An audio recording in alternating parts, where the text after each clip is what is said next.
and they've shown this with food in particular, that you know, there's big pharma and there's big food. And big food, capital B, capital F, is this whole industrial food production system that is invested in selling us crap. And they are well aware of how, they study how to do this. So they have food scientists on staff that study the palatability and reward value of food. This is like technical stuff, like how food stimulates the reward centers in our brain. And that Pringles ad, bet you can't just eat one. Mm-hmm. They will win that bet because they have, scientists on staff that have engineered that food to make sure that you do eat more than just one, because they study things like mouthfeel and all of the different things that go into stimulating the reward centers in our brain to make us eat more than we should. And so we are being manipulated, and we have a responsibility to see that and to get beyond it. It's not a cop out that people aren't responsible for their actions, but it's, there's more to it. We're in this environment where we're being consistently manipulated every day. It is very sneaky, the Pringles things in particular.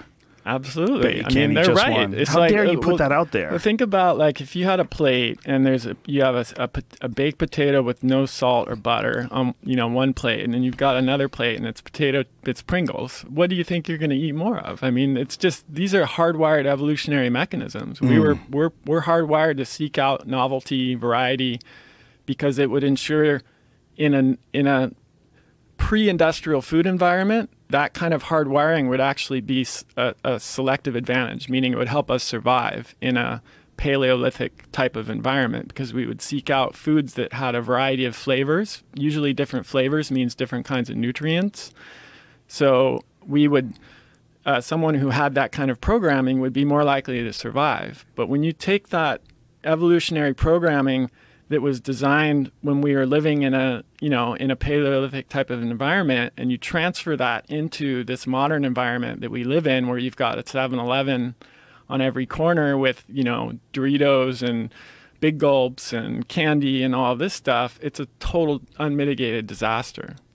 Well, that environment, the environment of like a 7-Eleven, where you go in there and there's just zero healthy choices, and all of it is sugar drinks and these fucked up snacks that have no nutrients in them. Like, yeah, that it's such a bizarre common place that you can just pull into any one of those things. There's so many of them, and they're just overwhelmed with unhealthy choices all over the world too now. And we've exported our crap to all of these other countries in the world, and pretty much any country. In my 20s, I traveled all over the world surfing, and I was shocked at, I'd be in this really remote place in Indonesia, and I'd see like a Coca-Cola barge going by from island to island in this little archipelago where there was nothing, just huts on every island. But then you come up to this little hut, and there'd be like a thing of Coca-Cola bottles, crazy. And wow. We've managed to export this everywhere, and it's just, people, it's hard to go against evolutionary programming because it's real, it's unconscious. It's below the cognitive center of our brain where we can rationally think about it. You mentioned before people who are overweight but don't make healthy choices. That's not because they don't intellectually understand that they need to make healthy choices. It's that they're fighting against this deeply hardwired programming that is totally incompatible with the modern food environment that we have. And, for whatever reason, some people are more successful at getting past that than others. Yeah, about being able to intellectually detach from the instincts, where you know for a fact that all these things are definitely bad for you, even though there's a compelling desire to take them in. You have this ability to step back. Yeah, that's sort of a learned thing. It's a learned thing. It's not a natural thing. What's more natural is to see something that you crave and to eat it or drink it. That is a natural animal human experience. Yeah. What's less natural is to see that, feel it, and then have a thought that says, no, this is actually not going to be good for me, and so I'm going to make a different choice. I mean, that's and I don't think it's the same. I don't think we even experience those cravings in the same way. Like there are, I mean, for example, if someone has a really screwed up gut and they've got a lot of bad bacteria, or they have fungal overgrowth or something going on in there, those bacteria, we now know, and yeast can produce chemicals that actually affect our brain chemistry.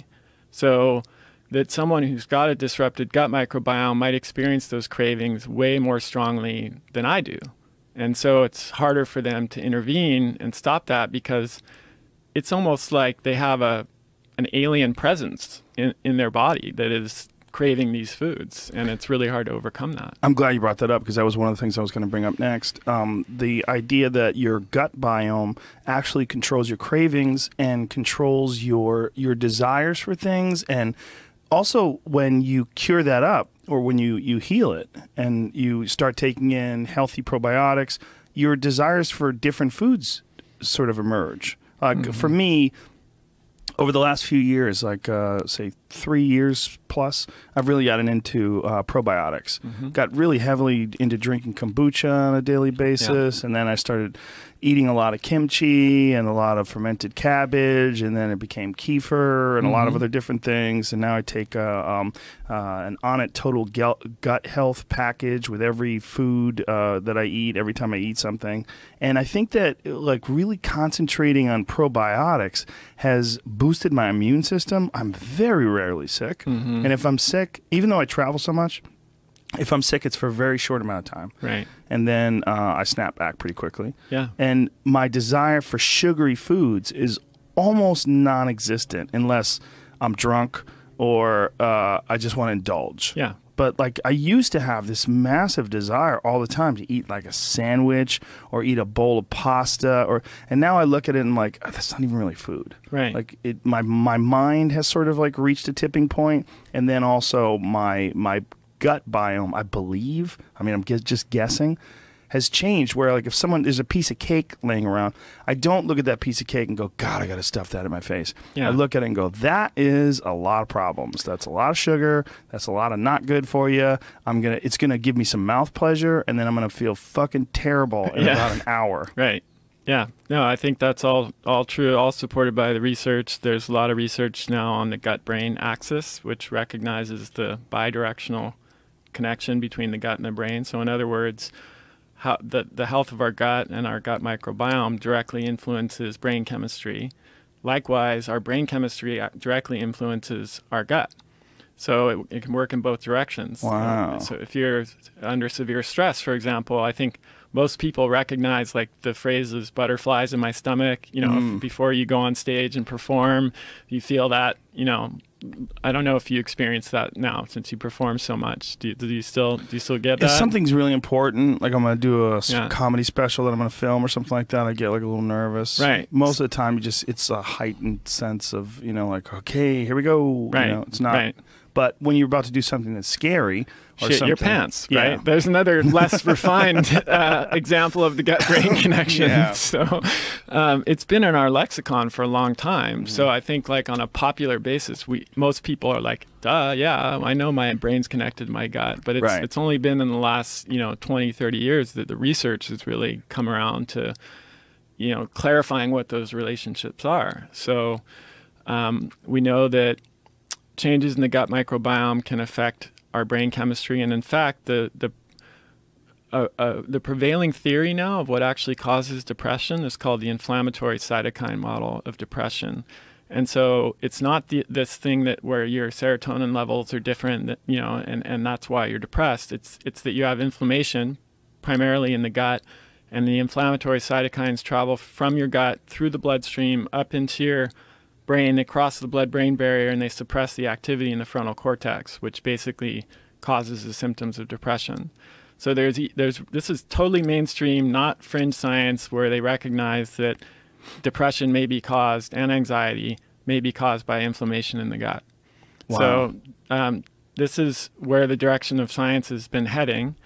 And then it stands to reason that if you take probiotics, you eat fermented foods, you eat fermentable fibers that help feed the beneficial bacteria that are already in your gut, you can influence that brain chemistry. And so not only change your mood, potentially heal depression and anxiety, and then even, cognitive behavioral disorders, ADHD and things like that, but you could also profoundly change the cravings of food that you have, because if pathogenic bacteria feed on sugar. So you may not just be dealing with your own cravings when you're craving sugar. You're dealing with the cravings of those pathogenic bacteria. Wow. We know there are examples in nature of bacteria and microorganisms changing the behavior of their host in order to propagate their own survival. So I'm probably going to butcher. I don't remember the exact species, but it's a parasite that gets into a particular insect. It's an aquatic worm. There's that, and there's a land one that causes it to crawl up to the top of a blade of grass, where it can then be eaten by the ultimate host that parasite wants to get into. Yeah. And I'm not remembering the exact species, but there's biologists know that microorganisms can change our behavior, and we like to think that we're not animals, but we're subject to these same influences. Oh, 100%. I mean, it is a very bizarre distinction that we want to think. We're people.